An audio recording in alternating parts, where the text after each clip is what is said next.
This episode is sponsored by Dirty Coast, a New Orleans-based t-shirt company run by locals. Dirty Coast is a tourist destination and a local favorite. Their shirts are secret handshakes, game day standards, and Mardi Gras uniforms. They venerate icons, promote causes, and celebrate NOLA's way of life. When you truly love something, you share it with as many people as you can. So whether you're a charity baby, a transplant, or simply passing through, Dirty Coast helps you be a New Orleanian wherever you are. Shop in-store or online by visiting www.dirtycoast.com. Trigger warning. This episode contains several discussions about suicide and mental health challenges. While we aim to approach these topics with sensitivity and provide supportive resources, the content may be distressing for some listeners. If you or someone you know is struggling with thoughts of self-harm or suicide, please seek help from a mental health professional or a crisis helpline. Listener discretion is advised.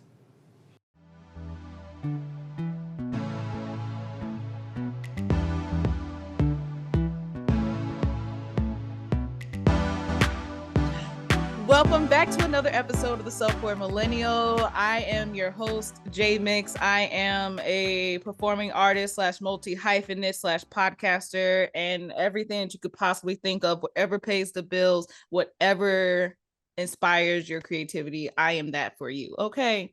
If you are just joining us for the first time, this episode is going to, well, actually, let me just put the trigger warning here. This trigger warning, we will be talking about suicide ideation. So if you are not into that, please, I love you, but we want to see you here, and you can come back to listen to this episode at any time. It'll be up here, I promise. But other than that, we will be joined by a great friend of mine, Joshua Walker, and we are going to be chatting just about losing loved ones due to suicide. I have personally not lost anyone that I'm aware of, nobody close, but Josh has and is willing to come on here and speak about that. And first of all, thank you for offering your heart to not just heal maybe yourself through this conversation, but also heal others who are going through this, because it's not something that everybody's going to experience in their life, but the people that have to experience it, and I'm gonna go even deeper, especially the ones that are already dealing with mental illness themselves, like it can be very jarring. And because I only know that because I have I've suffered through mental illness, or I hate saying suffer. I've lived through mental illness, and I know that the thought of losing somebody during that time, the way that your brain is, the way it functions, is probably all over the place. So if you are comfortable with that, we can go into that. But before we go into all of that, I want to just go through a little bit of the in the mix updates for y'all, in case you are joining us for the first time and want to know where you can catch yourself for Millennial next. So first things first, oh, did I not write this in here? Oh, that's what I did. Okay, hold up. I'm gonna change this right quick. I was looking and I was saying, where is my announcements? Here they are. Okay.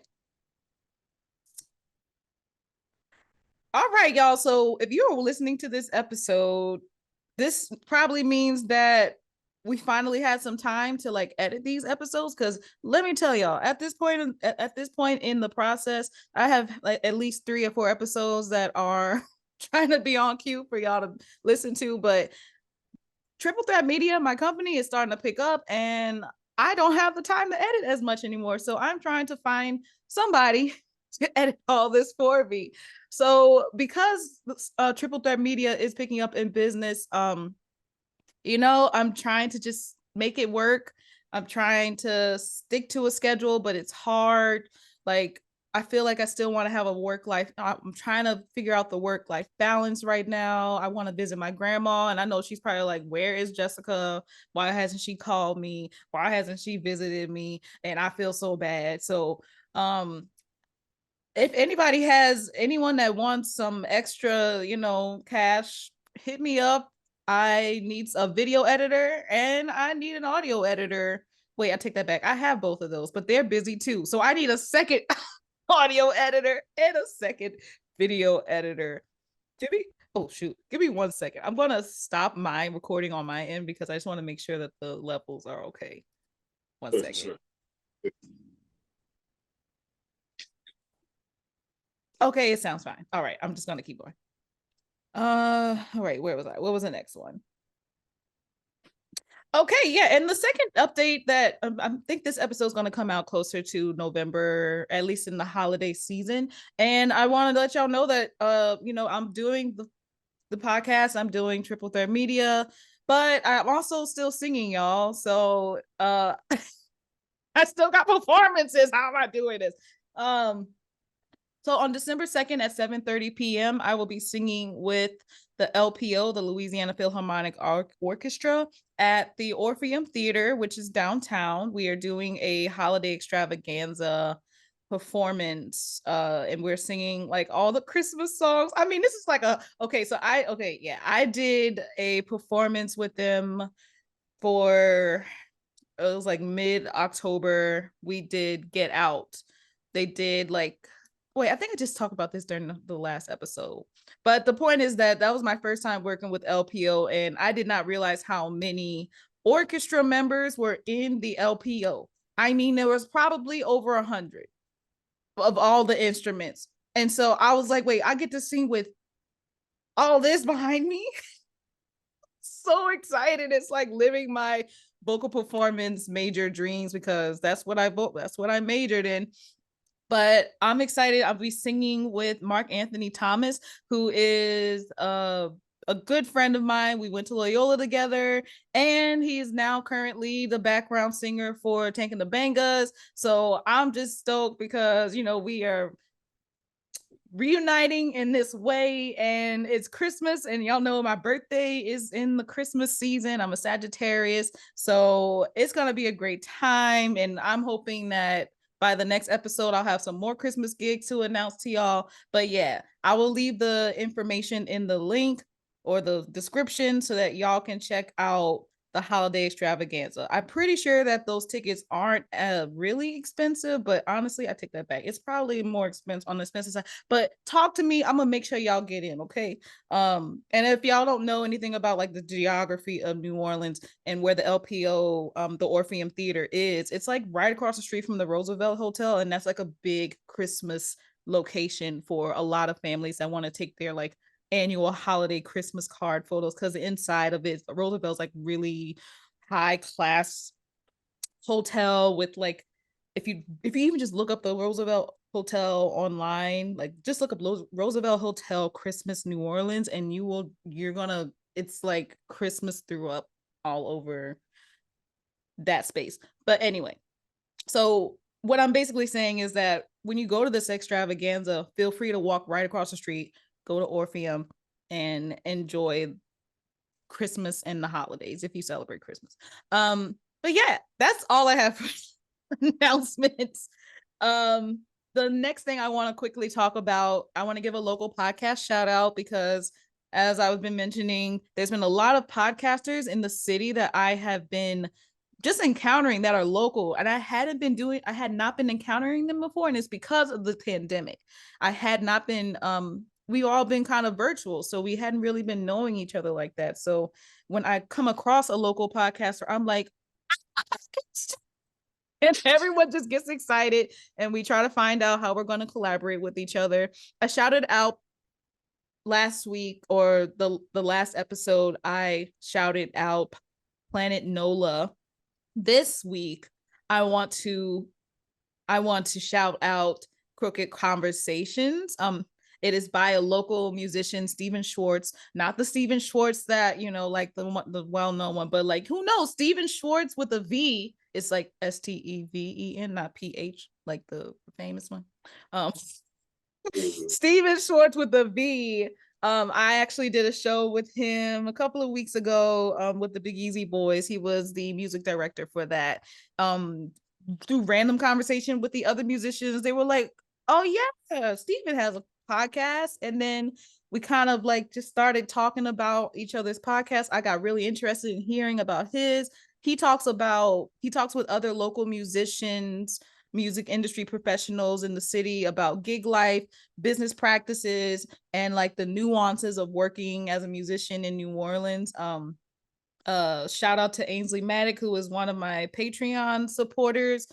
He's interviewed Ainsley, and Nate Cameron as well was another episode that I listened to. Nate is another supporter of the Self-Aware Millennial and our work and just the Black and brown artists anywhere. He is like totally invested in them. I highly recommend even just like getting to know Nate. Also, I think he used to be the tour manager for Tank and the Bangas. I don't know if he's still a tour manager. Anyway, if you are a music nerd or you want to know anything about New Orleans gig life, you should really check out that podcast. Highly recommend it.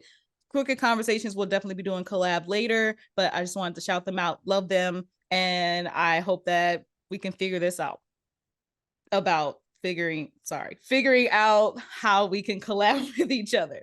All right. I think that's it. Now I can finally introduce my guest. All right, y'all. So I feel like I may have even mentioned Josh in a couple of episodes like in the past. Definitely when we started the last season, because I changed the cover photo of the Self-Aware Millennial to the current one that you are probably seeing on your devices right now. And that photo was taken by the Joshua Walker, and I don't think I'm going to change it. I think this is it. This is what y'all are going to know the Self-Aware Millennial as from now until forever, because the way that whole photo shoot that we did, like that just it really was, it was just so, Guys, it was great. And then like having Andy like let us borrow his space to like just play around, and I was just like, what you were seeing through that camera, I was just like, you just know how to catch all the angles, okay? hey, you got But all the, so hey, wait, what? I said you got all the angles to be caught. It looks good. You're I gorgeous. was I was so happy, and as y'all know, I also model if it pays the bills. So I'm still modeling, y'all. I just don't model as much as I used to.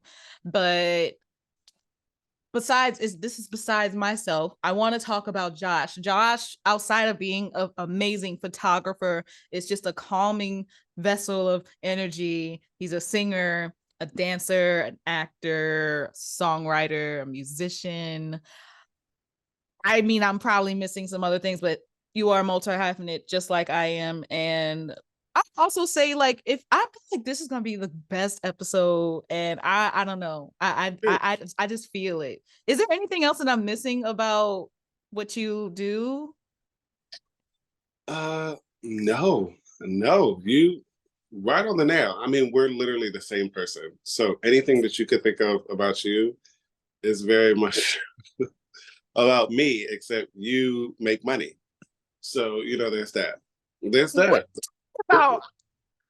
Oh, okay, I make a little bit, but not that, literally not that much. I'm actually doing an episode about money and like how much I actually make and how much like my expenses and everything are, because I feel like people need to know. I've already even talked about it on social media. I was like, y'all, I only made this much this year. And people were shocked. They were like, "Oh, we thought you made more." I was like, "No, I'm gonna tell you. I'm gonna show y'all what I do. Yeah, y'all gonna see this episode. Y'all gonna hear that episode really soon. I just gotta organize it. Heck, Um, I saw them giant hoops. I see these eyebrows. Look at these giant hoops are from Five Below. Five Below. you're Five hilarious. Below. This hat I got because of Dirty Coast, and I work there, so I got this Okay. cheaper than usual. I'm always just the way I work, because I don't have money, I have to barter as much as I possibly can with people. Absolutely. Which is fine. Like, I That's scratch your back, you scratch mine, sort of thing. And I mean, that's kind of how we did it up until someone said, "Oh, let's make some coins and some paper and put numbers on it." you know trash. Yeah, it's trash. It's so much trash. And then they said, oh, let's digitize it so that, you know, you don't have to even carry these things around, but they're still going to be important to you. But like in the Imaginary. digital world, yeah, I can't Yeah. stand money. But like that is the other thing I want to, well, see, we could talk about this right now and I could just flip this into the next episode. But Mhm. um, I don't have money. I have some money, but I don't. I have just enough to pay the bills for this podcast.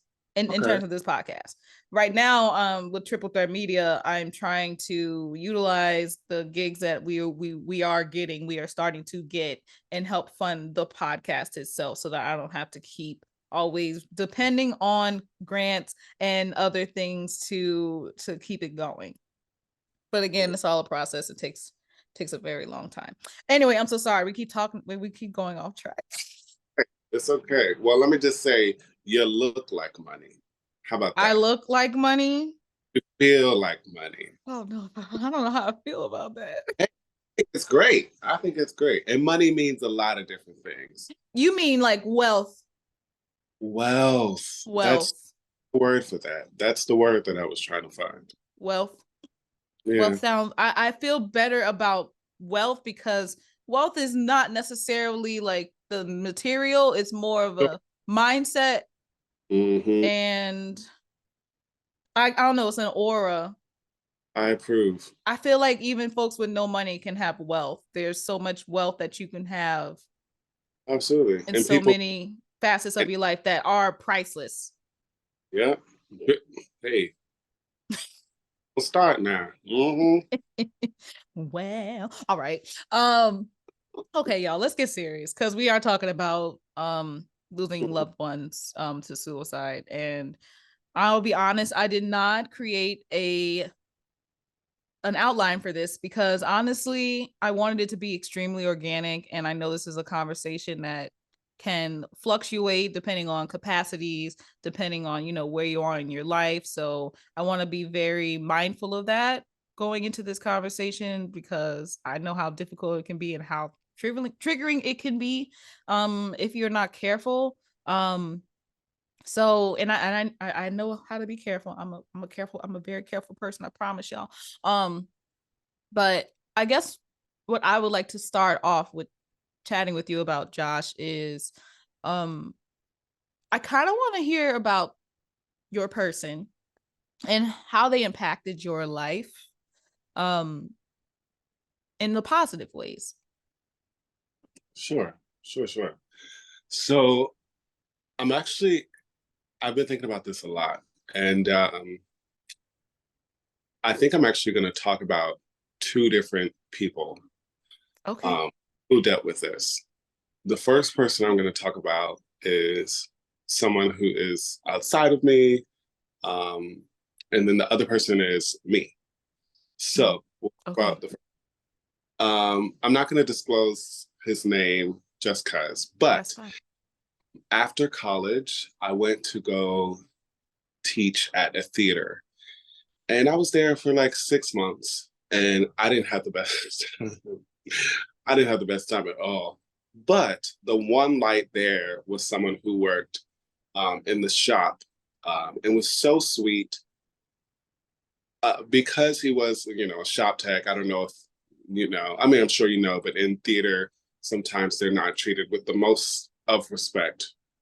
But I made Mm. sure that just because my mama, you know, Wait, mama taught repeat me. that. I said I treated him with the most respect just because my mom obviously taught me very well. All And right, mom, let's go. we love mamas. We love Mm-hmm. mamas. Um, so we would hang out all the time. And I remember there was one time where I would always bring my lunch just because I'm 12 years old, obviously. And I would bring my lunch to rehearsal. And there was one day where I didn't bring my lunch, and it was because I didn't have any money. I had just graduated college. The gig was giving me $200 a week. $200 a week. Ugh. Yep, one of those. Yeah. Yeah. And so he was like, "Hey Josh, would you like to go to lunch with me?" And I was like, yeah, of course. I didn't say I didn't have any food. I wasn't expecting him. I was just like, oh yeah, I'll come sit with you. And he actually um, gave me $200 to go grocery shopping. And and we would do things like that for each other all the time. And so I left, and we like drifted apart. We drifted apart for maybe 2 years, but he had reached out to me after like 2 years, and he was just asking how I was. Um, and we just laughed. We got on the phone. We were just laughing about nothing at all. And and I am blessed enough that I always find people like that, people who I can tell are, again, I don't want to use the word struggling, but I can tell are surviving, Yeah. you know, Yeah. be living that moment, but they're surviving. Mm-hmm. Um, and most times I believe that I'm doing something great in their life, that may be pride, that may be honesty on my end, but that's like my goal, you know. And that's mostly because I know how it feels to um not feel like you are. Valued. Exactly. Um but I had the best time with him. I mean, we would laugh about nothing. We would know that we both had $30 in our bank accounts and still make our way to Cookout. Have you ever been to Cookout? No. Oh, oh, y'all have Canes, right? Raising Yeah, we Canes. have Canes. Mm-mm. It's In North it's Carolina, better than Canes. I it's love better. Canes.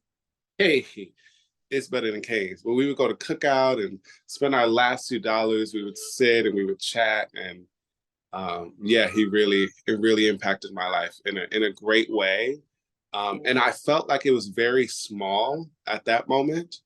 Um, and now obviously it feels so much bigger. Yeah. So Um, may I ask, do you know what prompted the resurgence of friendship? Was it just oh yeah, like life was happening, and then all of a sudden it was like, oh yeah, I forgot how much we vibed, and we just continue to vibe. You continue to vibe. yeah. I wish that I was one of those people who was just like, oh yeah, it just so happened or circumstance, but I am a fate person. Yeah, Um, not super religious, nor am I super spiritual, yeah, but I definitely believe that um, there is a map that everyone has, and most times they cross, and most times they'll cross again, even if that is not physically. So I believe that at that time I was actually living in Long Island City in New York, mm-hmm. having a terrible time. And this was also maybe 3 months before his passing. Mm-hmm. And so if he was also having a hard time. Yeah, And not to say that there was some, he was reaching out to me for a help. But I do believe that um, it was it was something that we both needed at that time. And it just so happened that it happened in a time where we both needed a friend, and both needed yeah, someone. yeah, Um, yeah. yeah. Um, so I would say this person disclosed some things that were that he was experiencing, that he obviously really trusted you You know, to yeah. you would think, but no. And I think Oh, that that is something that um, we all wish, as someone who is a survivor, someone I used to believe that when someone is struggling, they talk to me, or when someone is on the edge, mm, But when I'm not like this anymore, thankfully. But when I was struggling my hardest, I didn't talk to people. Yeah. And I tried to make ways of getting out of my head, you know? Mm-hmm. And so I think that this was, and the only reason that I felt it is because I think, like you, I'm a very intuitive person. Mm-hmm. Times during rant that we did together, I would be like having a little moment, or you would be having a little moment, and no one else would see it. But we would just go over to each other and be like, "You good?" You know. Yeah. Um, so he didn't actually disclose anything to me, talk about anything negative. Um, but I could just feel it because I could Yeah. feel it. And Say that so, one more time. I think what's happening, I'm not sure if it's the connection or not, but and I don't know if it's hopefully when I listen to the recording, but it sounds like there's some you may have to speak into the microphone a little more. Cause it almost it just sounds like I'm catching like the end, I'm not catching the end phrases, not all the time. Like I'm yeah, I just want sure. to make sure they can hear what you're saying since this is important. Oh, of course, of course. Does this sound better? This is better. Yes. This is better. I love better. I love better. I'll sometimes I may just tell you to repeat something in Sure. case like I know on my end I didn't hear the full thing. Of course, of course. Yeah. Uh, no, yeah. So I think that he didn't disclose anything, but I could absolutely feel that he was hurting, you Mm-hmm. know. Yeah. And and I think that that's something that I actually also have been thinking about in the sense of what to do when you can feel that someone is hurting. Yeah. Because I've been dealing with this with my partner a little bit in the sense that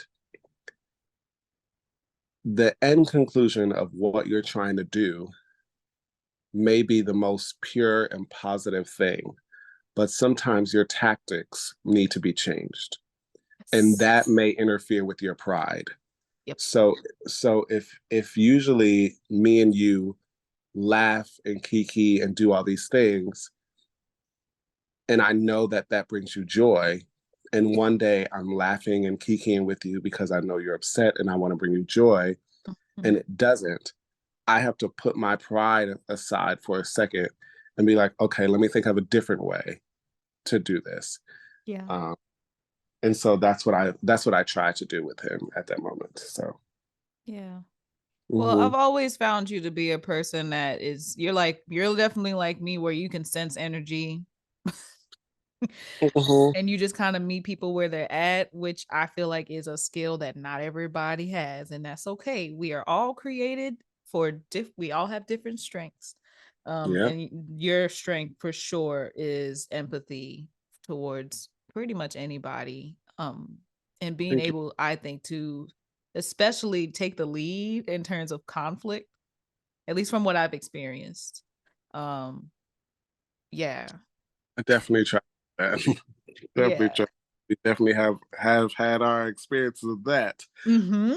Yeah. and I definitely try to do that. And the only reason, and I think just like you know, I think we're very similar in the sense that um, a huge reason why we do that is because we could see how easy it is to not do those things. We Yes. see, I see how easy it would be to just sit back or wait for somebody to say something or not ask someone if they're okay. And those things are okay too, you know. But I think that for us, or I guess I can speak for me, but I'm believing that you are like this too. But for me, it's hard to do that because I know how it feels to be on the other end and not have someone speak up for me or not have someone ask me if I'm okay. You know, so Yeah. you know, Mm. Thank you for sharing information about you, but also your loved one. of I course. want to kind of talk a little bit about, when you heard of the news, Hmm. um and some of the thoughts that were going through your head. And how you were able to eventually be at peace, if you're at peace with um just everything that happened. Sure. Thanks for asking that. You're welcome. Uh, so I was in the dollar store um, because who has money for Target? So Not me. dollar store grocery shopping. So Grocery let's shopping? Yeah. Yeah. yeah yeah yeah let's start there. So I was in the dollar store grocery shopping, and someone from the theater who I did not get along with at the moment at the time um, called me, and I was like, "Why is this boy calling me right now? I'm not answering this." So he called me and told me that it happened, and there was no part of, and this is going to sound so wild, but there was no part of me that was shocked. Yet there was no part of me that was relieved. And so I was just like kind of in this middle ground. And so, of course, just like anyone, anyone who passes or anything like that, you go through that feeling of what could I have done? Even if someone had passed from the most bizarre, Someone that you don't even know. something that I don't even know. Michael It, Jackson died. How could I have helped him? I could have helped. It was some Final Destination shit. I don't know, something that I could not have helped with. That was my first thought. I was like, oh God, maybe if I just talked to him that one more time, or oh, I did something sad that one time. I should have did that. Mm-hmm. Uh, and I'm just that person. If there's some lady on the street and she drops her purse or she drops something, and I'm like, oh, I could have helped you. I could have been there, you know. And Yeah. so I thought about that for a long time. And I think what eventually, because it took a few months actually, because by that time we weren't super close anymore. Yeah. But definitely still loved him, you know. Uh, it took me a few months to realize that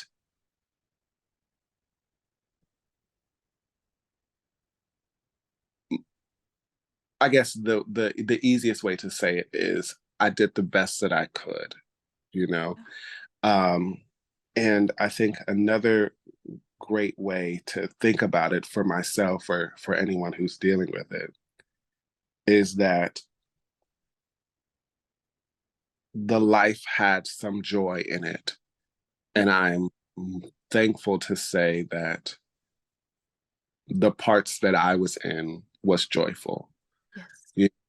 Um, and so I think that is what got me through. Of course, I still think about it once in a while, you know, um, and it hurts. Um,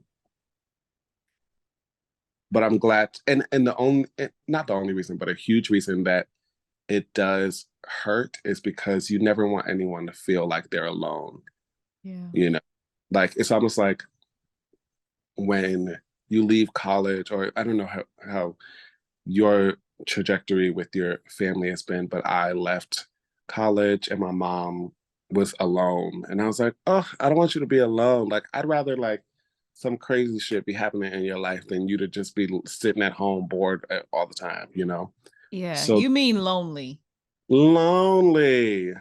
Lonely. Peter, Because you can be alone and be fine. Like I'm alone. I'm an introvert. I could be alone for months and months on end. The pandemic was yeah, beautiful. yeah. But being lonely. Yes. What did Cheetah Girl say? We might be lonely. Day for tonight. Yeah, Raven did that. Yes. Yeah, but I think only and alone, you know. So I think those two Mm. went in hand. But it did Yeah. bring me peace after a while to be like, okay, Josh, I think you're, and this might sound prideful, but I'm like, okay, you're a good person and you did good for someone while you could. You know, you can't save someone's life, Yeah. but you did the best that you could. Yeah. Yeah. Yeah. I think that's a beautiful way of figuring out how to cope. That I wish that for anybody, um, at least because I feel you are a good person, but I also think there's probably people out there that maybe weren't as good to the people that are no longer here, and now they may be living with that type of guilt. Sure. Um, I don't know if you have the advice for them, but um I don't know. I'm wondering like what kind of advice I would give to somebody that may or may not have had the best relationship with someone who's no longer here, and how to, I guess, cope with it and like move through it. Obviously emotions are meant to be felt. If you did not feel them, you would not be human. You would be a robot. Yeah. Um but you know, I also, you know what, I think the way I see it, especially if I mean, I don't know if I'm thinking about like maybe people that I have not been the nicest to in the past. I can't think of that right now, but I'm sure, you know, maybe I thought I was okay and then someone else says no. But beside the point, advice for people that maybe feeling like, you know, they thought it was their fault because maybe they had an argument with this person Mm, before, or something just drastic happened where like that person no longer was speaking to them and they thought it was all their fault. Now they're living in guilt in the land of the living. Um I would say to them, it's never too late to change for others. Um, and like you said, it wasn't your fault that that happened. mhm, It wasn't your fault at all. You know, this was ultimately a decision that that person made for themselves, probably out of just desperation and wanting to not have to feel whatever the feelings were that they were feeling. mhm, Um, and you have to, I mean, it's easier to understand when you have gone through it yourself, to know how that feels and how much you want those feelings to go away. And literally if you tried every single thing under the book and it's still not helping it, and like literally you feel as though no one can help you, it's literally like an illness um mhm, that not everybody takes seriously, because it's not physically present. You know, if you see that someone's sick, if you see that their face is pale, if you see that, you know, they have warts coming out of them, then you're like, oh yeah, take a couple of days till you come, you know, like you're allergic or not allergic, but like, you know, you could, I don't know. The point is that, you know, there's a different line you have to walk on when you are experiencing or know someone who is experiencing mental illness, and especially in terms of anxiety and depression, which I feel together is just a gumbo mixture of not the good type of gumbo, like the bad type of gumbo, the gumbo that you mm, don't want, the gumbo that has the tomatoes in it, the gumbo that has all the things that you don't want gumbo to have. Like it's that. Like thick link. Sorry, I'm a little hungry.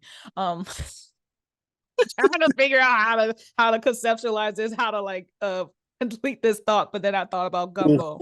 Like, Anyway, um, so yeah, y'all, advice for folks who may be dealing with this, and it was with a loved one that maybe they didn't have the best conclusion with, I should say.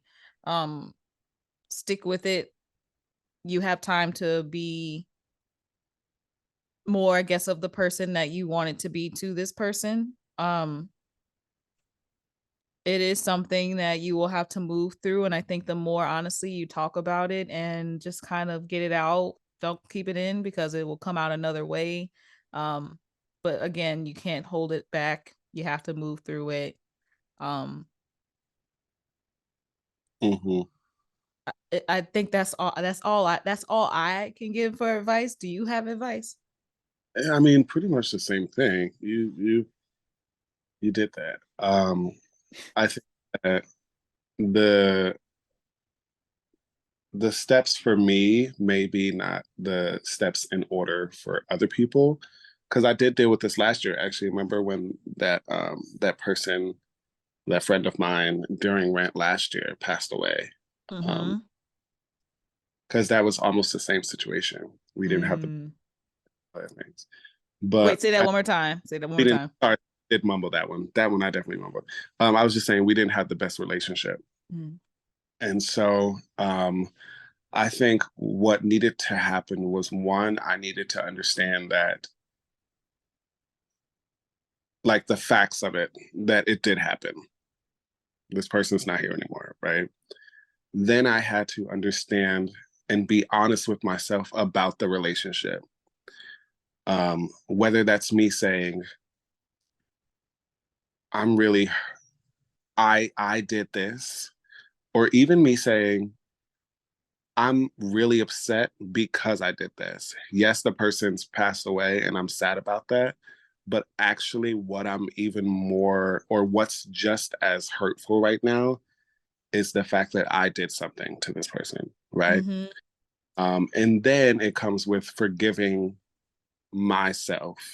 Yeah. That doesn't mean me not owning up to the things that I did, but Yeah. that Well, just that's part of the forgiving yourself. exactly being like, okay, I did this, and now I understand that I can do better, you Yeah. know? And And then, you have the privilege of doing better, yeah. you know. Living And is then a privilege. Let's be that, real. truly, okay. Especially Um, right now. Hello, have you seen what's going on across seas? oh my goodness.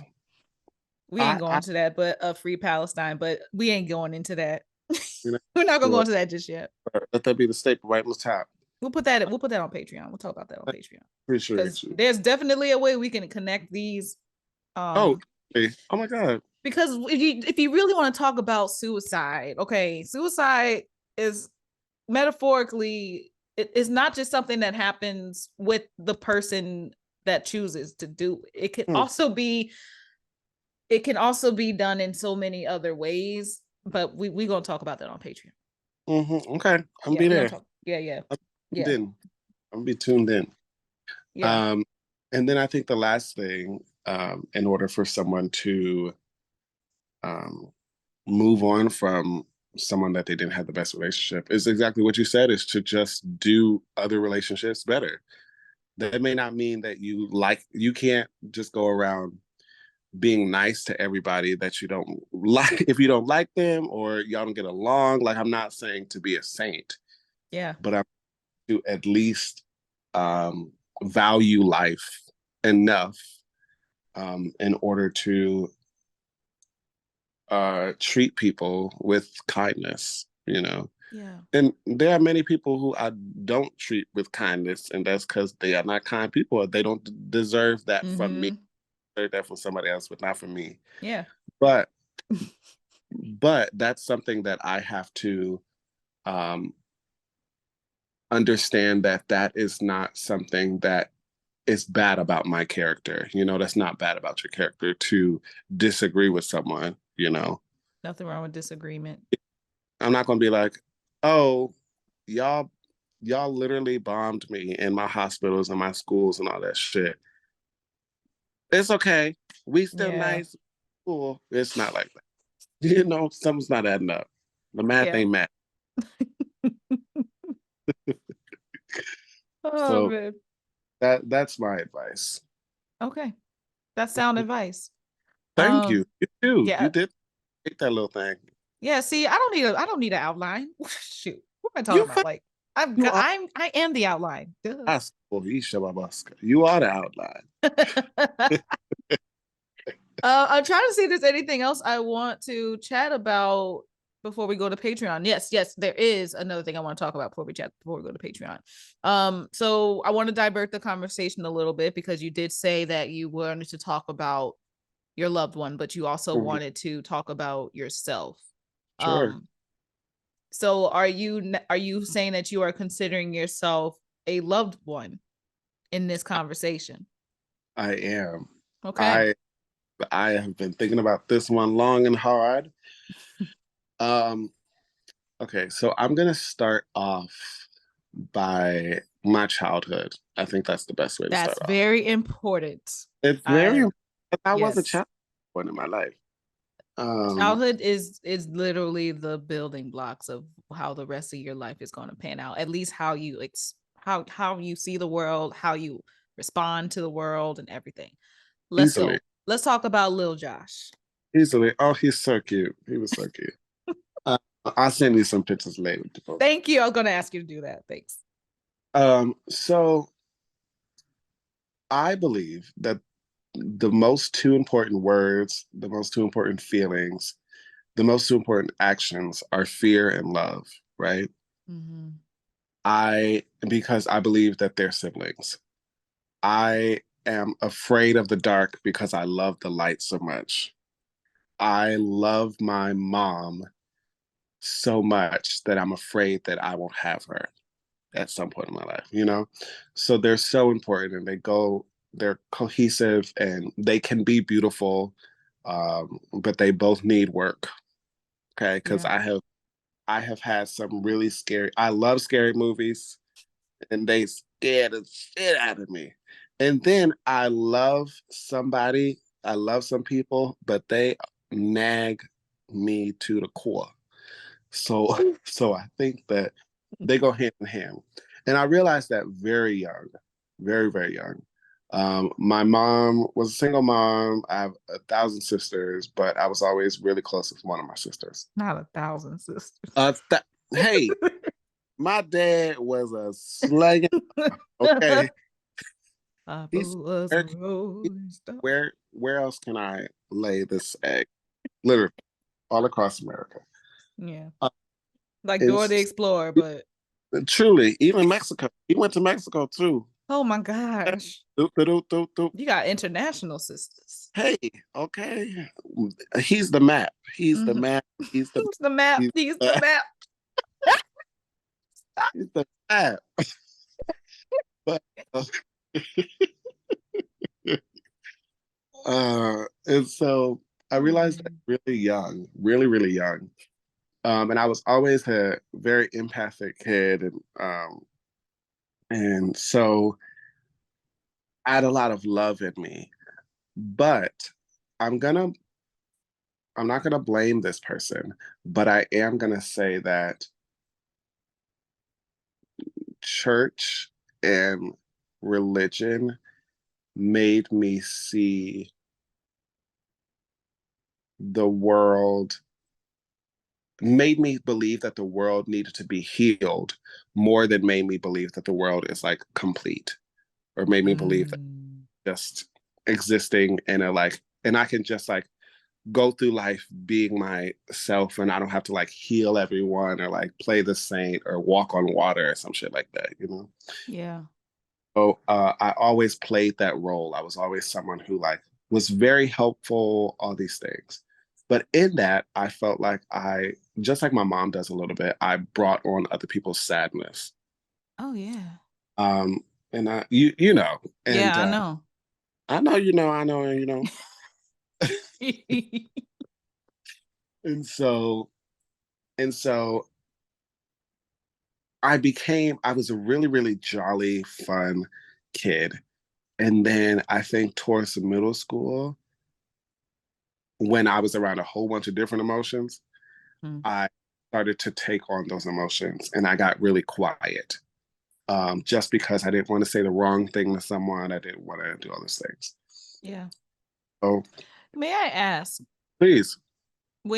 Because you didn't want to take on like you were, what do they call it, conflict avoidant, you became Mm-hmm. conflict avoidant, is that what that means, like when you don't want to have conflict with somebody basically, so you avoid it, so you just people pleaser basically?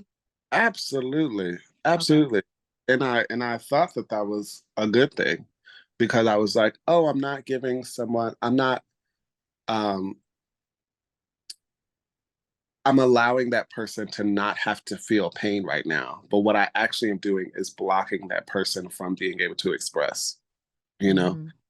And so, and so then, so there were 3 times.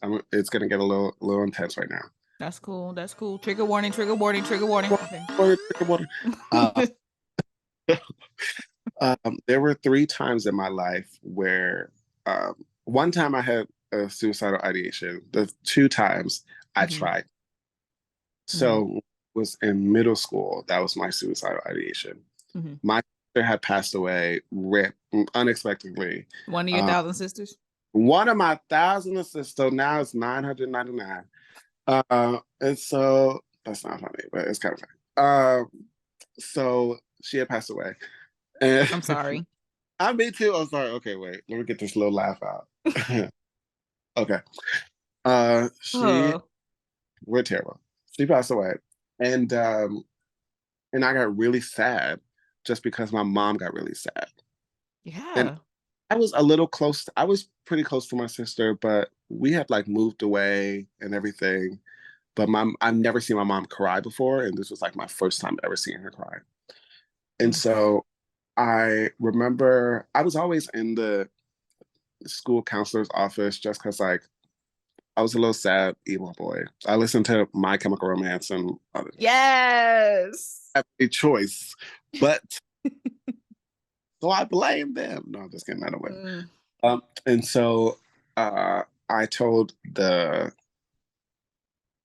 counselor one day how I felt and that I didn't feel like being here anymore and everything. And my mom came to the school and she didn't say a word to me, nothing. And I realized, or I thought, what changed in me then was I was like, oh,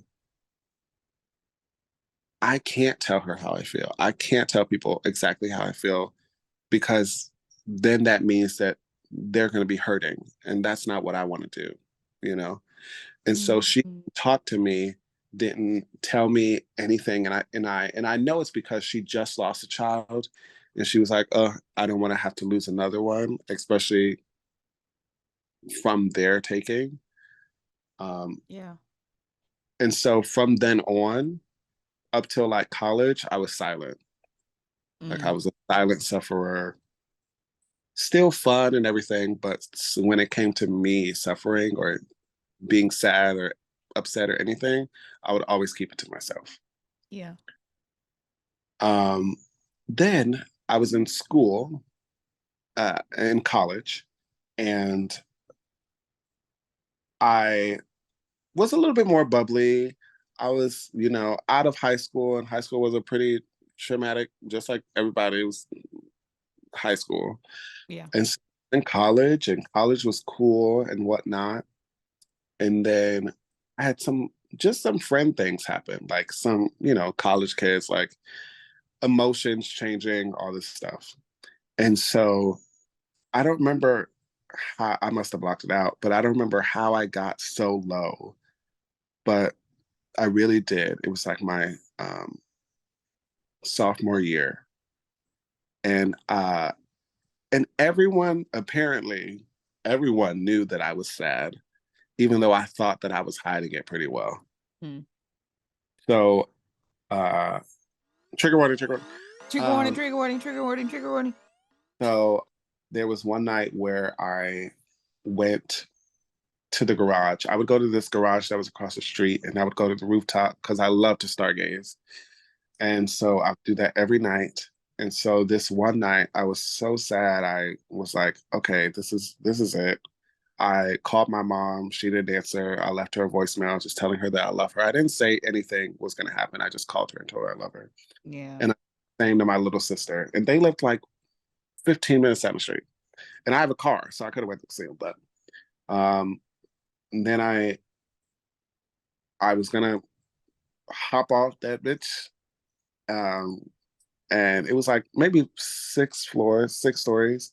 Yeah. And right before I did, I called my friend at the school, and I was just like, "Hey, what are you doing?" And I sounded just like this. I was like, "Hey, what are you doing?" It Yeah. was like midnight. She was like, "I'm at home. Where are you at?" And I was like, "Oh, I'm just chilling outside." And she was like, "No, where are you at?" And I told her, um, and she was there in like 5 minutes. And Mm. and like came up right behind me. Oh man. And and uh and so then I went to the counselor's office and I told her what happened and everything. And eventually I was fine. Eventually I was fine. Um, Well, the process of you being fine, how long mhm. did that take? um, Probably up till probably 2 years. 2 years. Okay. 2 years. And the reason that it took so long and so it was so short, because for most people it's a long time. Yeah. The reason that it took so long is because this was my first time opening up to people about how I was really feeling. Yeah. And so I've always been a very like strong-willed person. I've been through a lot, just as we have as Black people and everything. So I'm always like, yeah, I'm good. I'm gonna speak up for everybody. We're blah blah blah. We're chill. Um, Strong is such a really interesting. When you said strong, I was like, do you know what strong means? exactly. Crazy. Because sometimes strong means that you can be as vulnerable as you need to be Yeah, to keep yourself in check. And if I I don't know, I feel like strongness is not just the actual strength, like physical strength and being able to speak out against things. It's also being able to speak up for yourself sure. And in so, moments of like, things that of exactly what you're talking about. Continue, yeah, sorry. no, no, you're absolutely right. You're absolutely right because I feel like, you know, um, there were times where I was strong looking or strong presenting, and Yes. the that I thought that I had was actually a different type of strength. So my strength was surviving. My Mm-hmm. strength was being able to have emotion. But I thought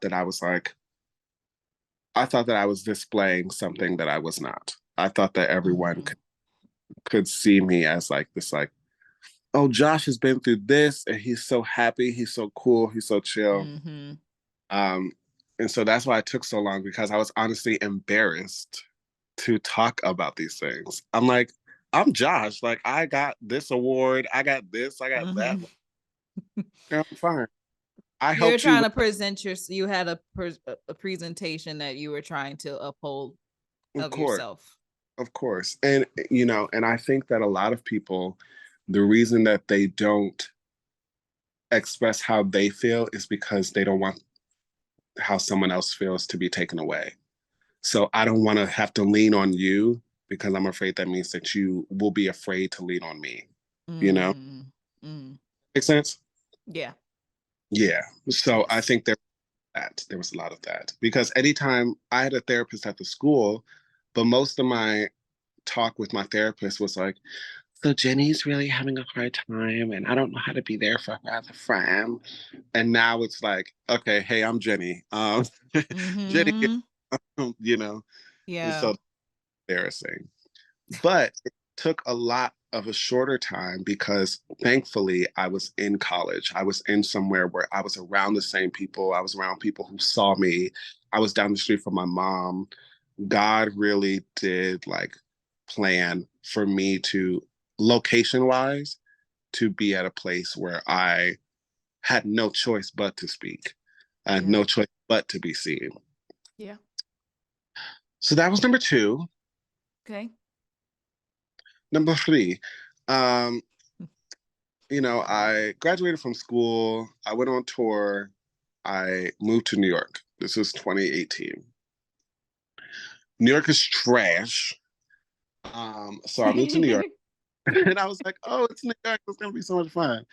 And they always say like the first year in New York is like the worst. And it absolutely was. Mm. And Okay. so I was working at this place called Tipsy Scoop, which we have to go to. It's the only best part of New York. It's an Okay. alcohol ice cream place. It's an Alcoholic alcoholic what? ice cream. Oh shoot. And it's good. It's good. Okay. All right. So let's Yeah, let's yeah, we bullet will. board on the bulletin board.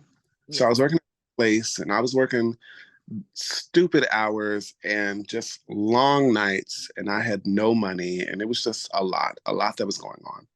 Mind you, I also like just got off tour, so I was like, oh bitch, I just got off tour, I'm about to book another show, blah blah blah blah. Lies and deceit and deceit. And so I did not book another show. I was auditioning. And so there was one night where I didn't have any money to get home, not even $2.75 to get on the train. Mm. Now, I performed at this place so that like people could see me. It's a cabaret spot on 114th Street. That's in Harlem, Mm-hmm. Long Island City. Train wise, it's like an hour to get there, right? Oof. And uh, to walk there, it's like literally like 4 hours because you also have to cross the bridge. Oh my gosh. So I walked because I didn't have money. Oh, well, hey, okay. All right. And I get maybe 2 hours into the walk. My phone dies. I was like, great. But I'm close enough to where I'm at a train stop where I think I can hop the train. Mm-hmm. So I went to the train stop. I'm about to hop the train. I mean, I hop the little rail thing to get into the train stop. There's nobody there. And I'm not a prayer, or I wasn't a prayer then. And I was just like, God, please, like, help me with this. I don't know what's going on. I don't know why I'm struggling. I feel like I'm a good enough person. Um, my mom, I don't want my mom to know that I'm struggling with finances and stuff. Yeah. And the train said that it was going to be there in 35 minutes. And I like thought long and hard. And I was like, wow, I don't want to do this anymore. Like, Mm-hmm. I'm actually pretty done. So, well, I haven't thought about this for so long. It makes me a little emotional. Take your So time. I took my bag off. I took off my shoes on the train station. Girl, what? Already somebody arrest me. The rat said, all right, thank you.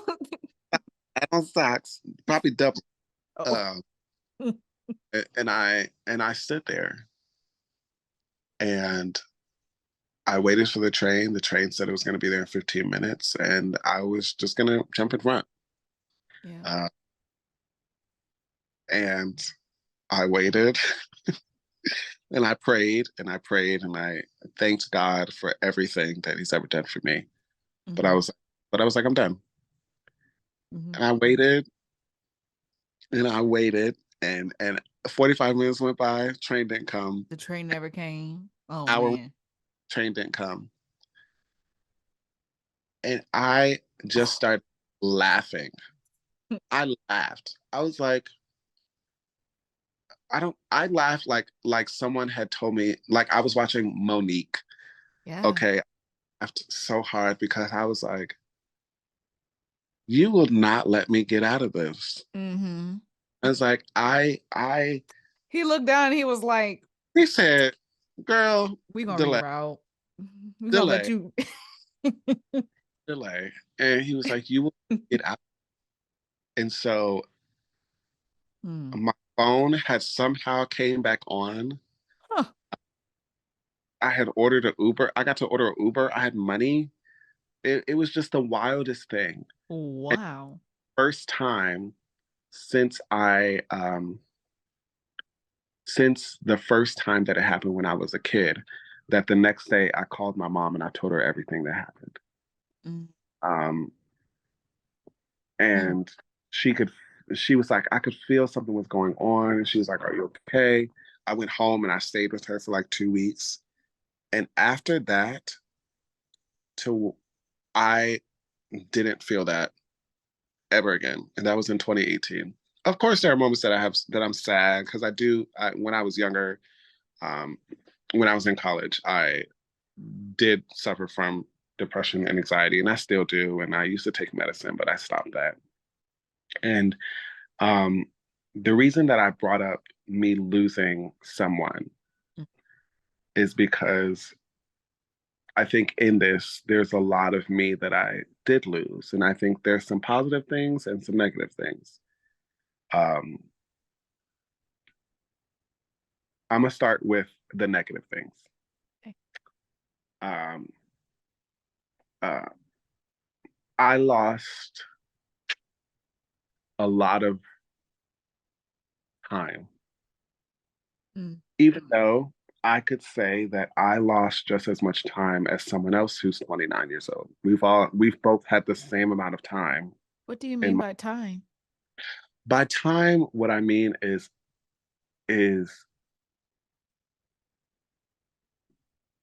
opportunity or moments In or like in terms of relationships. in relationship. Okay. Um,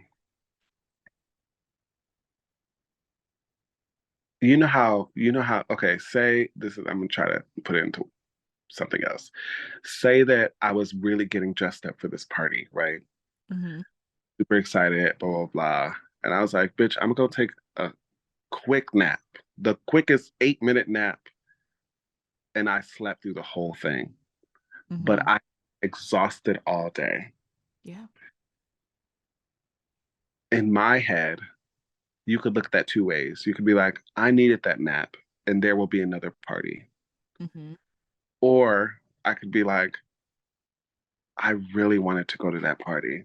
I missed that party. Yeah. And so that's where I go back and forth a lot. Mm-hmm. I'm like,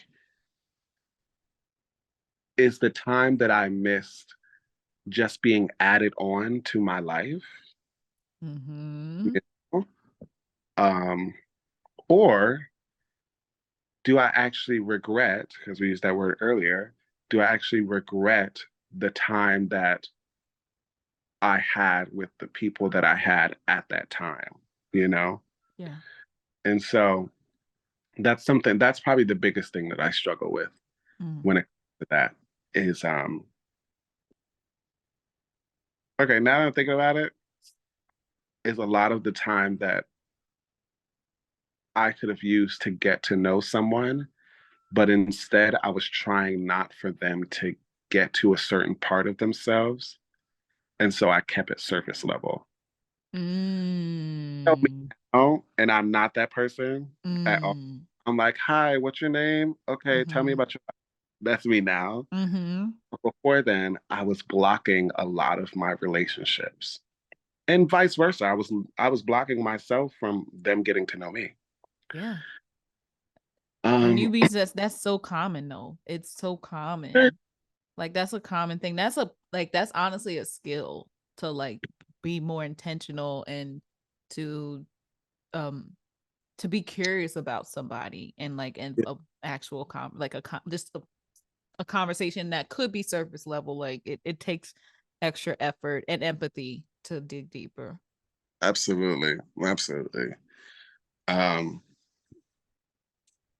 and so that's most of the things that I feel like I lost. And this is something that I actually, now that I'm thinking about it, a lot of things that I feel like negatives could also be positives, and a lot of positives and negatives. But that's life. Yeah. So is life. Two things can be So true at once. two things for each of them. Okay. Yeah. Um, because the other thing I was gonna say is that I feel like now I treat everything like life or death. Mm. So anytime someone is dealing with something, or it could be the smallest thing, or someone's having a show or having anything, I'm like, great, I'll go. I have Mm-hmm. to go. Yeah. And that's the negative part of that is that am I doing it because I want to, or am I doing it because I'm afraid of regretting not doing it? Yeah. But the positive part about that is that I'm finding joy in life. Yeah. I'm like, oh, wow, this may not be life or death right now to me, but it could be for you. So let me at least open up the door for you to tell me which one it is, Yeah. you know? Yeah. So, yeah. Well, I like to, you brought that up and that made me think about like how I'm kind of moving through life right now. Even though I like have no money, I still want to like support my friends like in whatever it is that they're doing, because I thought to myself like if money didn't exist and and we could just like support each other without the monetary value, like like I would probably be I would be supporting these people regardless. Mm-hmm. And it's like, yeah, I want to be here. I want to support. I know how it feels to be supported, but also like I genuinely like these people. Like I'll know, I can normally tell when I don't want to support something. And it's Of course. most likely just because I don't have the same type of relationship with whoever it is. Sure. So And yeah, it's so no. crazy. Money plays a part in that. There are so many times where money was the reason that I was sad. Yeah. Isn't that crazy? No, it's not crazy at all. And I was actually gonna I was gonna talk about that a little bit more. Actually, we can talk about that on Patreon. So we're gonna go on Patreon and talk about this a little bit more, and then we're gonna come back and have some closing thoughts. All right, y'all. See y'all on Patreon. www.patreon.com/self-aware-millennial.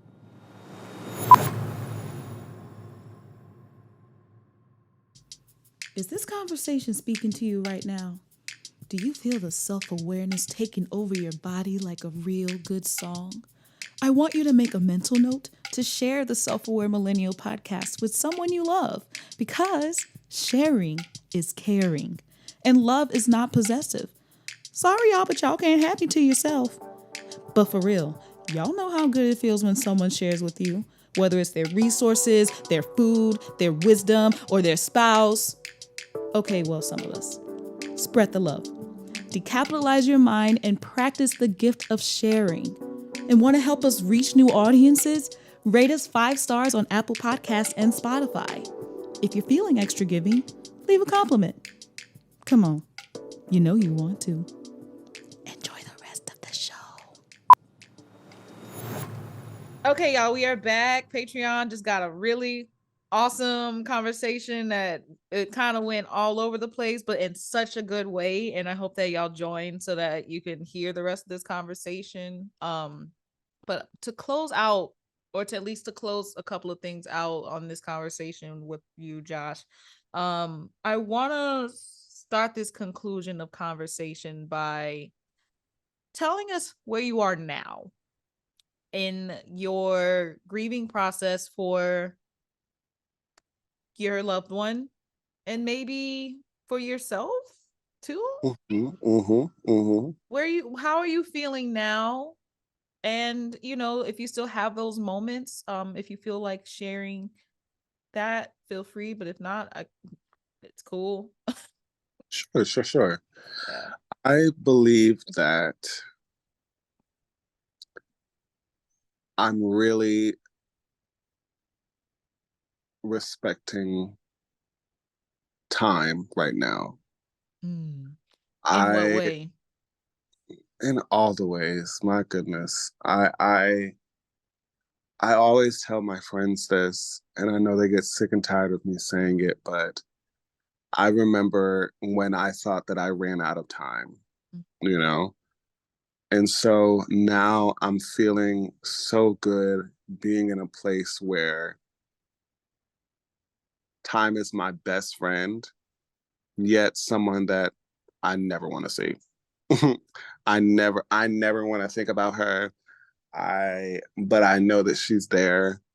I don't want her to stress me out. I don't want her to give me a limit. Um, of course, there are moments where I get sad. There are moments where I think about my friend. There are moments where I think about myself. I think about little Josh. I think about how many times Mm. he sat alone or how many times he cried. But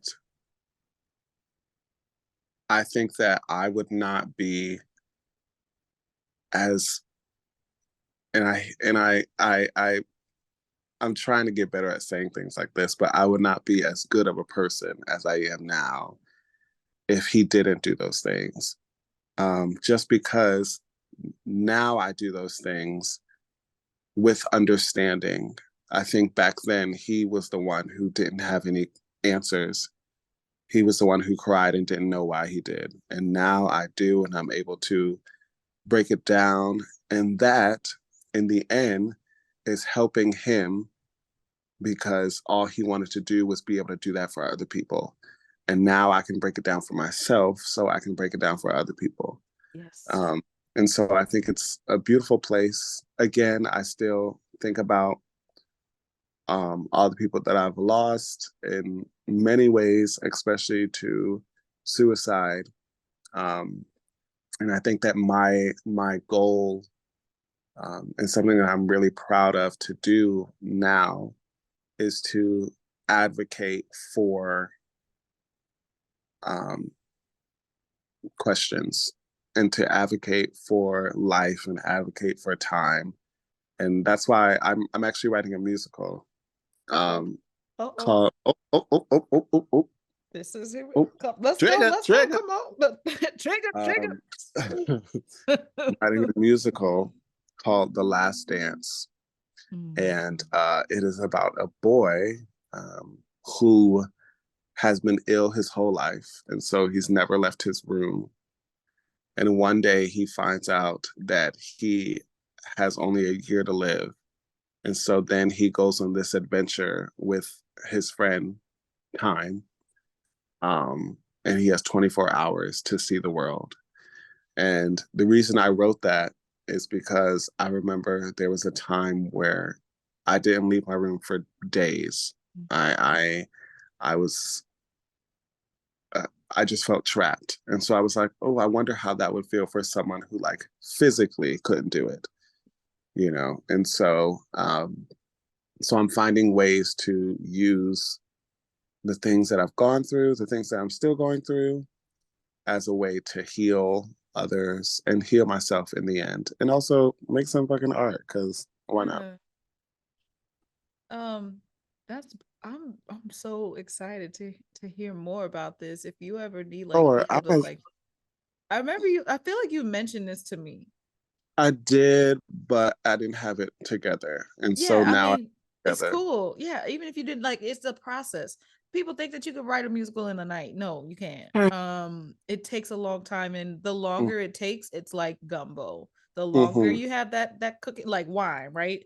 Like Mm-hmm. the more it marinates, the better when you consume it, it's Mm-hmm. the better of an experience you're going to have. So take as much time as you need with this musical. It is clearly something that means a lot, not only just to you, but like anybody that will be seeing the parallels within their own lives when they see it. Because obviously there's a lot of, I feel like there's gonna be a lot of metaphors in there that you can, Mm-hmm. yeah. And so even if you need like, I don't know how much of the writing of the musical you have, but like if you need other experiences, I'm glad to give mine so that can help Love you that. spark things. Like, shoot, if anybody wants to help Josh write his musical and wants to give their information, their experience Mm-hmm. about things, he just said he literally just described like what it's about. Um, hit us up, the more the merrier, just so Please. that we can get as much of that spark, creative spark in you, so that you can then spark us back when it's Period. released. And shoot, I have connections in New Orleans. If you need, like, we are No Dream Deferred. No Dream Deferred is Mm-hmm. all about making spaces for Black playwrights. Um, and so if you need a space, we're gonna figure it out. So when you're ready, if you want to workshop it, like, hit us up. So Okay. for real. Period. So Okay, serious. I'm serious. Yeah.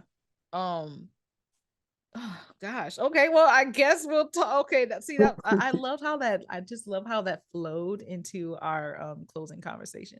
Well, we're doing the closing conversation right now. Let the folks know if you have anything coming up. You said you're in Wisconsin right now. You're doing a show, right?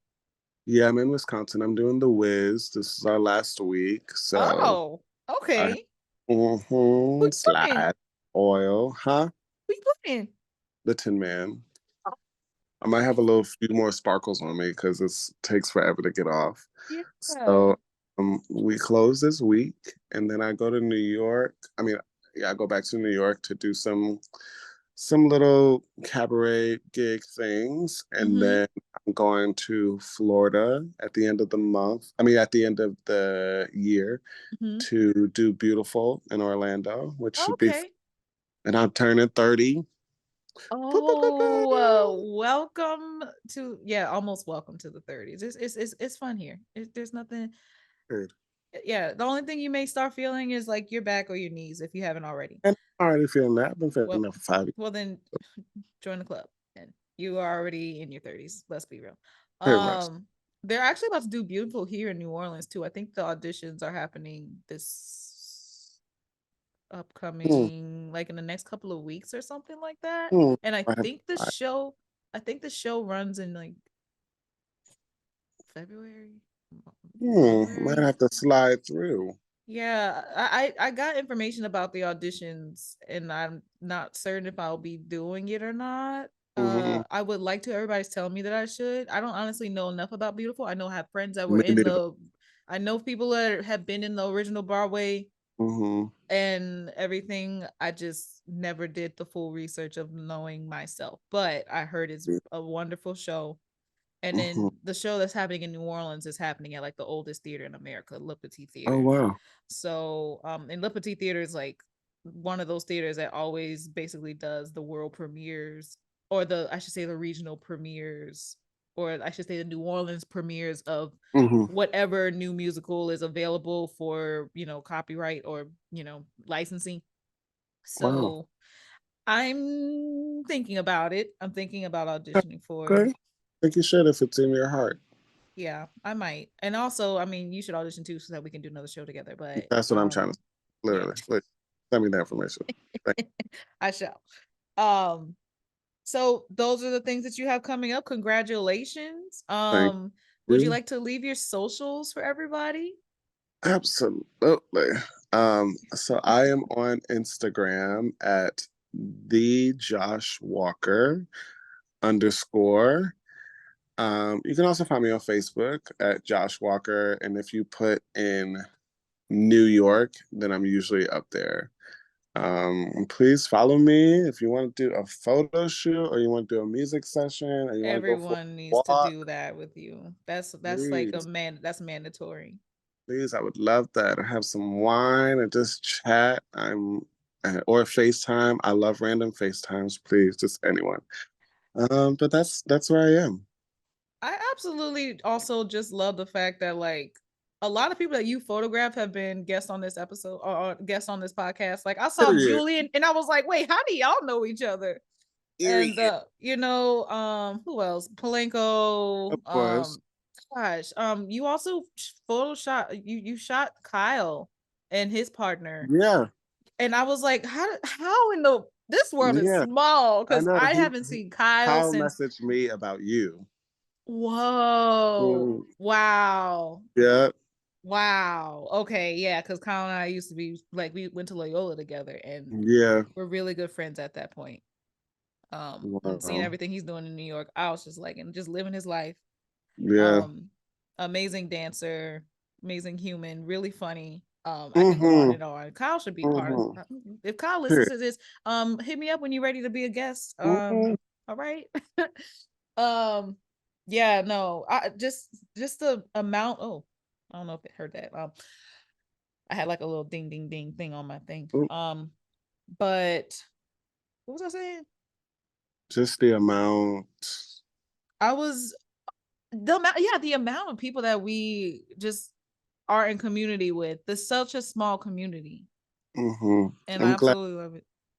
I think that you are literally like exactly what people need. I'm very excited for people to be touched by you because you have to be one of the kindest, smartest, most creative souls that I've met. And I'm just very blessed to be able to be even talking to you right now. I feel like I'm talking to a famous person. Stop! Like, No, dude, stop! I every feel time, the same. I was so intimidated by you when we did Rent. I was like, this girl is so cool and so real. Really? Absolutely. So I'm just blessed to be a part of your life. And I thank you for allowing me to even talk in here. Well, you're always welcome back. We're gonna make it so that we can, when I'm starting to do more live events, and I'm gonna fly you in. I'm literally gonna find a way to fly you in, Josh. On my way. Um, Only way. Do, do, do, do. yeah. Only way. Just give me a couple of months to get Triple Threat Media underway, and we're gonna figure a way to get you here doing some more photography things in the city. Because Yeah. like New Orleans is just such a photographable space, and I even Mm-hmm. feel like the little time that you were here, like you didn't get a chance to experience it Mm-mm. like I wish you could have. I mean, you Yeah. got a nice dose though. I tried my best while you were here. Yeah. But you need to be back. I'm like, Josh needs to be back. So you know what, we gonna get there in due time. We got to be patient. I believe in this. Yeah. Well, all right, y'all. Thank you so much for joining us for this episode. I'm actually, this might be like a double episode. I'm not sure. We'll see how time wise, if this caps at a certain amount of time where I can be like, ooh, I can split it. But again, thank you, Josh, for being here and for being a part. Now you're a friend of the show. So do not what else? Because Palenko also hit me up and was like, get me back on the show. And I was like, okay, let me see how I can make this work while he's so y'all are both 10 man. I Mm-hmm. love how things just the world and like the universe just keeps coming back, right? Um anyway, sorry, I'm going off topic a little bit. Okay. Thank y'all for joining the Self-Aware Millennial. Again, I am J.Mix. Please stay after to listen to a preview of Patreon's most latest episode, which is not the one with me and Josh, but it'll be something probably from the live show that you haven't heard before. So have a good one, y'all. Good night. See y'all in the next show. Bye. Bye. I've prepared some questions that our patrons will be very interested to hear about on how you are currently living post medication. I would say post medication because obviously we are never going to be post therapy. Let's be real. We're always going to, Right. I feel like we're, yeah. Okay. So I will somehow cut all of this weirdly and have these Patreon questions. I'm on Patreon. I'm actually not exactly sure fully how I'm going to do this. I just know that the audio will take care of everything. But what I want to know, Yeah. because Instagram, and I was like, Yeah. so intrigued to hear more about your, I don't even know what to call it. I'm just calling it mushroom therapy. But Yeah. is that basically what it is? I mean, yeah, that's what I would call it. People would probably call it something else too, but yeah, Yeah. that's what I would call it. Yeah. Is it what? So is it just the one? Like, I mean, I hear people in so many ways utilize it as a something to take versus like actually taking like pharmaceutical medication, but like taking, I guess, doses of like little, I don't even know what to call it, but like a little shroom. Yeah. Thanks. Yeah, so they're little I take like a microdose that's mixed with lion's mane mushroom as well. It's like a very small percentage, but it has been one of the best decisions I think I've ever made for my mental health. I think a lot of people are doing it now. It's actually pretty popular, just we're not technically like allowed to talk about it, right? Is it illegal? I don't like. Is it? Yeah, yes, but also like no, I mean, Yeah. yes and no. There's a lot of studies being done in places like New York and California and like in the Pacific Northwest where they're actually doing trials of like journeys, like full trips with mushrooms Yeah. under the supervision of like doctors and mental health professionals. And they're Uh-huh. finding it's like absolutely curing or significantly reducing OCD, treatment resistant depression, trauma. It's like absolutely changing people's lives, especially they're doing a lot of studies with veterans right now who has been in combat. Yeah. Um, and finding that it is healing people's trauma and their mental health. And so I started doing a deep dive into it, learning about it about a year and a half ago, and just was like, I think I need to do this because I've tried all these medications, right? And then Yeah. I'll get a band-aid for a while, but then I feel like I'm right back where I started. Yeah. And so I actually did a journey under the supervision of a therapist, and They got therapists for this? they they do. They're hidden.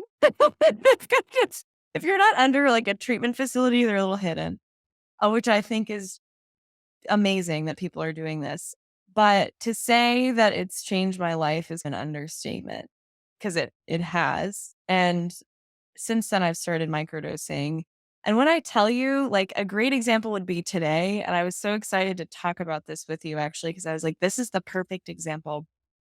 So I woke up this morning and I was like, I had this feeling of total like lethargy, and I was just, I don't want to get out of bed. I feel like, what is the meaning of life? Just like this overwhelming blah, everything just feels like it has a cloud on it. Like what you would usually wake up Yeah. That's with like depression. depression. Yeah. Depression. Hmm. It's So I woke depression. up, right. And today was my microdosing day. So I have 4 days on, 3 days off every week. And so, and I have read that you should meditate with it too, because it's medicine, but it's also, it should be respected. And so people always just suggest you do a meditation when you take it. You thank the medicine for allowing itself to be in your life and then just see what happens and unfolds. So I do my meditation. I take my microdose for the day. And I had this overwhelming experience. And I'm not like tripping or anything, right? It's a microdose. But I had this like, it was like my brain opened and I was able to see over a long stretch of time in my life all of the beautiful things that I've experienced. Oh And man. it was like, You it are was not the like, first person to tell me this. That's it all I'm gonna was say. amazing. It was like a complete perspective shift. And granted, what I unpacked a couple months ago when I went on my mushroom journey was very heavy and it brought up a lot of grief. And so mostly my microdoses have looked like I meditate, I take my microdose, I let the grief move its way through my body and I cry a lot, which has been very healthy and good. But today was the first day I woke up, I have this feeling in my body and my perspective started to shift. And I was just like, how do we get more people